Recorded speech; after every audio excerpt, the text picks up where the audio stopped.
What's up, everybody? I did this video yesterday while I was driving, but I don't like the way it came out. One, there was too much background noise, and two, I don't think I explained that very well about what I think was going on with Gamestop, with them shorting 140% of the stock, meaning they were shorting more stock than actually exists by 40%. First off, I'm not a stock expert. I'm still learning. I'm good at long game speculation. I just can't really do anything in the stock market right now because, honestly, the reason it's nothing bad. It's just I pay alimony, and unfortunately, family court is not designed to use common sense and real world economics. And so what happens is, if I start investing money in the stock market, which I did dabble a little bit about a year ago just to see what I could do, and I know I'm going to be good at it. But the problem is that, say 1 year I make $100,000, then all of a sudden alimony's going to jack my alimony, family court's going to jack my alimony way up to reflect that $100,000. And then if the next year I make $30,000, family court makes it as difficult as possible for me to get the alimony corrected so that I don't go to jail. So I'm just not allowed to do anything to increase my income in a way that's not guaranteed to last through the next couple years of my alimony. So that's why I can't dabble in the stock market right now. So it's not, it's nothing criminal. It's just I have to protect my financial and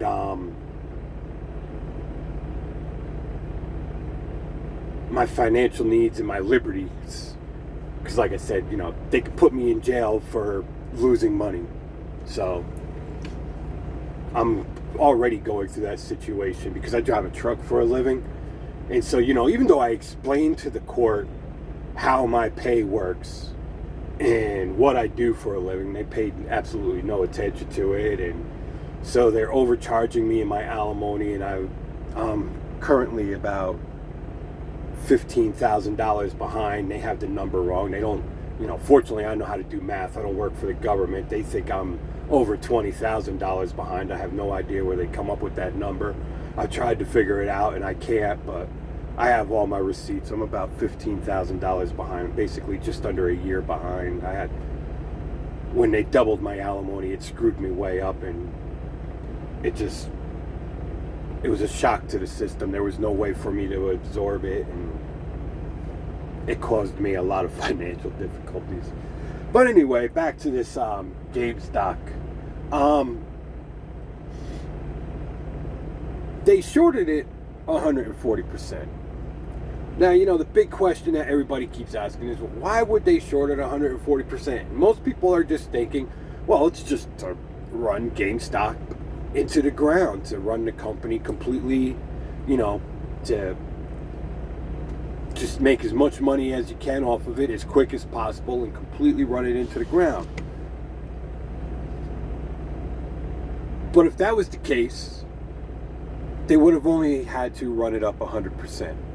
There's no point to run it 140% unless you're working with people and you're saying, okay, well, we're going to do this. We're going to run it up. We're going to do this 140%, which means there's 40% of stock out there that's going to be forced to buy back these stocks that are being shorted. So by forcing them to buy back these stocks that are being shorted, by them buying that stock, the stock price starts going back up. So I don't know the exact number of the stock, but let's use 10 million stocks are out there, just as a simple number to work with. You have 10 million stocks out there. That means when you buy back these 10 million stocks, you still have this 40 million stock that doesn't exist, but it's got to be bought back. So this 40% is 4 million stock. When you buy that 4 million stock back, now you're buying stock back into it, which means now you're driving the price back up because you just lost all your stock but now you just brought back almost 50% of your stock. So if you get together with the right people and you plan this all out, first you're making money on this complete downside, then you take a little bit of a loss on the downside, which works for you for your tax purposes, and at the same time you have your friends over here on the other side buying calls so that they're going to be able to carry this back up when it comes back up on the upside, because the stock is going to come back up because they got to buy back this 40%. So that's going to drive the price back up. And that's what the video was actually about. And I think I kind of explained it wrong. I don't know. I was driving when I did it, so it didn't really come out the way I wanted it to. But that's the gist to what I was trying to explain. I honestly think, this is my opinion, but I honestly think that is exactly what happened. That, a couple hedge funds, maybe even a few hedge funds, all got together and they made this happen. And the problem is that, they're just thinking, oh, well, people are stupid, how can I go and find out how to see how many stocks are being shorted? They think we're all cavemen. I'm a truck driver. I can go on Google right now and I can say, hey, Google, how much stock is being shorted in Tops stock? TOPS. And I actually checked it, and it came back, and it shows me this little graph, and it says how much, it gives me the ticker symbol, TOPS, TOPS, then it says how much it's selling for, how much it's gone up for the day, or how much it's gone down for the day. It shows how much volatility is there, it shows how much volume is there, and then it shows how much the stock is, how much short interest is in the stock, meaning how many people are betting against the stock. So whenever you're looking at a stock, that's all you got to do. You can actually you can just literally ask your Google or your Alexa or whatever it is that you're using to say, hey, whatever, how much is this particular stock being shorted? And it will tell you.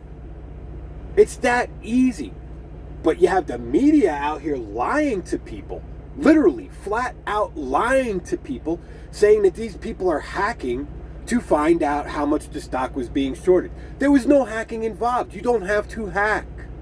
There is absolutely, unless they're saying, Google is hacking everybody's systems. I mean, is that what the media is telling us, that Google is hacking everybody?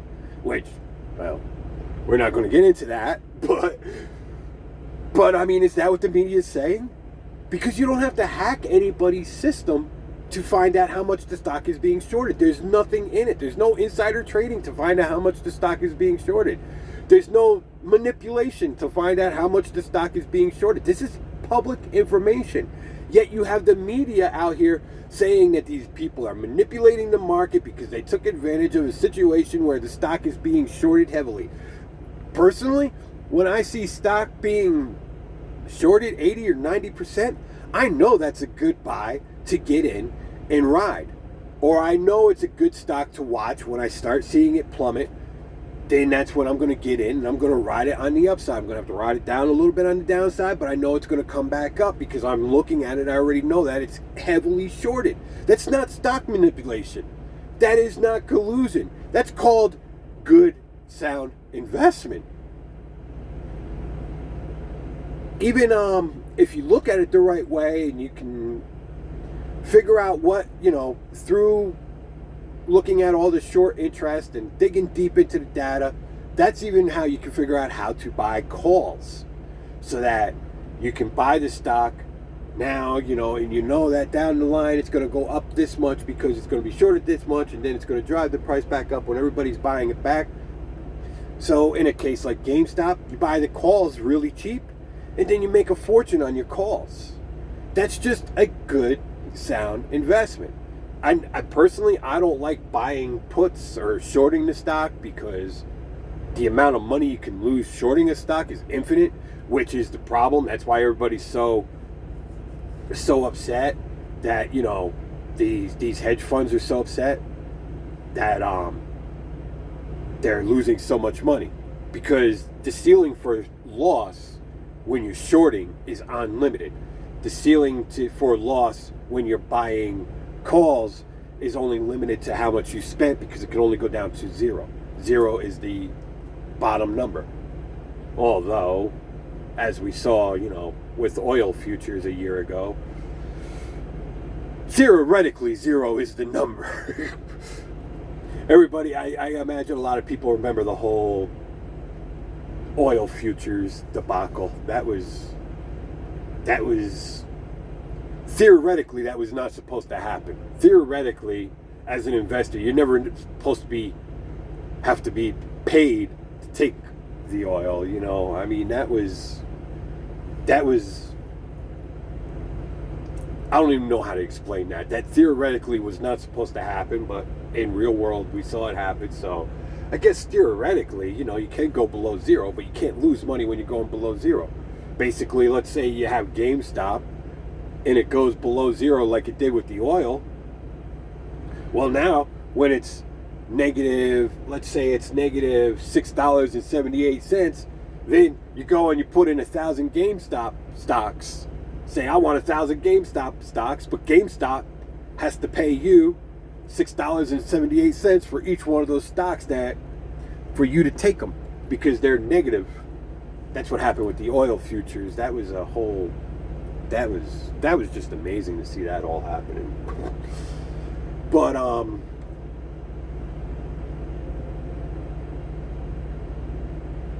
that was my whole point, back to the 140%. That was the whole thing about that whole it's obvious some big players got involved there. They thought people were stupid, and it backfired in their face. Now, the guys that were holding the 40% of, the guys that were smart enough to buy the calls, they're doing good.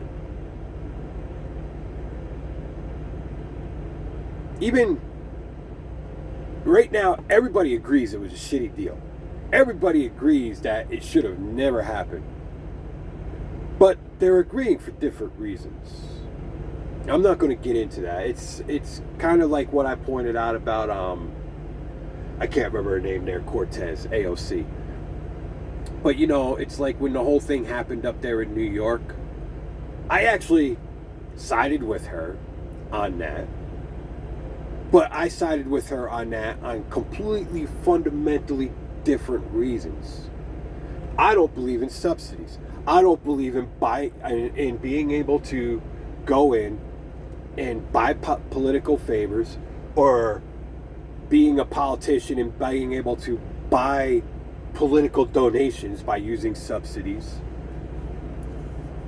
And that's all subsidies are for. They're so that, people can buy access, and it's to return the favor. That's all a subsidy is. My whole point about what was going on in New York at that time with Amazon was, it came down to two questions. It really just came down to simply two questions. They kept saying Amazon needs the subsidies in order to exist in New York City or New York. Why? It's a simple question. Why? And they dance around with all kinds of answers, but there's only two answers. The answers are, one, Amazon is not as successful as we're all being led to believe. Or two, New York has a very serious issue with its taxation and regulation, and business can't afford to run there. Those are the only two answers. Those are the only two answers. So the whole thing about the subsidies, that's why I'm against them.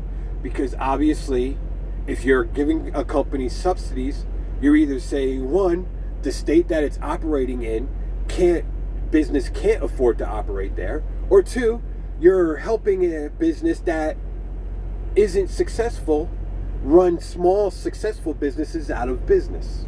That's all a subsidy does. Those are the only two reasons for a subsidy. And if it's the fact that, if it's number two, that, business can't run there because it's unprofitable to run in the state, then that means the state has a tax and regulation problem. That means the politicians are the problem, not the companies. So there's still no reason for the subsidies. So that's why I'm anti-subsidy, because anti-subsidy there's only two reasons that it succeeds. There's only two reasons for it. One is politicians are abusing business, or two, businesses are as successful as we're being led to believe, which that is stock manipulation. Really, think about it. That is real stock manipulation. When you have the government going out and giving a company money to succeed when it can't succeed so that its stock price stays up, that is real stock manipulation. So the real manipulators in the stock market are the politicians. They're the biggest manipulators in the stock market. And they do it through a thing called subsidies and tax write-offs. I mean, I think we should just have a plain, simple, fair tax in America. I mean, if you got rid of all the tax write-offs, they're going to say, oh, well, that's going to increase taxes. No. If you're getting rid of all the tax write-offs, bring tax rates down. Get rid of the tax write-offs, bring tax rates down, and make it so that even the guy building a business, doesn't need to spend thousands of dollars a year on a accountant. What all he needs to do is say, okay, I made this much money this year times this much, and bing. But instead, they rigged the system with all these tax loopholes so that their friends that made political donations to them and helped get them in the office, and then you have to spend thousands of dollars on your lawyers and accountants to figure out what the favors are that they're giving their friends so that you can take advantage of them. So the whole system is broke.